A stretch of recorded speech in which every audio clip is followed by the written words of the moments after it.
அன்பான நேயர்களே, நான் சங்கர் கிச்சன்லேருந்து ஆட்சி பேசுகிறேன்.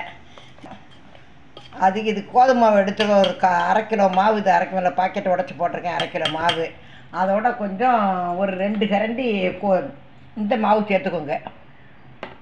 சோள மாவு இது ஒரு கரண்டி, ஒரு 2 கரண்டி சேர்த்துக்கோங்க. போதும் 2 கரண்டி. உங்களுக்கு எவ்வளோ தேவையோ, கோதுமை நிறையா, இந்த மாவு கொஞ்சம் கம்மியாக சேர்த்துக்கோங்க. உங்களுக்கு தேவையான அளவு எடுத்துக்கோங்க. இது ரெண்டையும் சேர்ந்து நல்லா மிக்ஸ் பண்ணிக்கோங்க.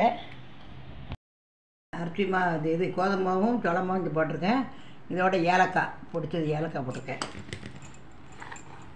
இது வருங்க தேங்காய் பூ வறுத்து வச்சதை இதோட போட்டுக்கோங்க. ஒரு முறி வறுத்து போட்டிருக்கேன். ஒரு முறி தேங்காய் நல்லா பூ திருவி வறுத்து போட்டாச்சு.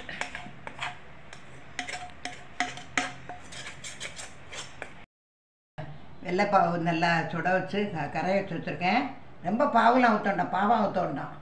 சும்மா கொஞ்சம் தண்ணியாக இருந்தால் பரவாயில்ல, பாவு வேண்டாம். இதுக்கு நம்ம தேவையான அளவு ஊற்றிக்கலாம். கொஞ்சம் தண்ணி ஊற்றிக்கலாம். நெய் வாசத்துக்காக 2-3 நெய் ஊற்றிக்கோங்க.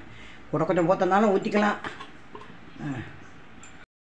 மிக்ஸ் பண்ணி வச்சாச்சு.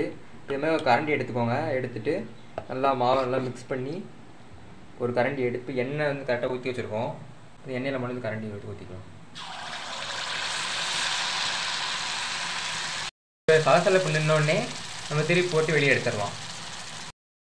சலசலப்பு நல்லா நின்றுட்டு வெளியே எடுத்துக்கலாம். அதை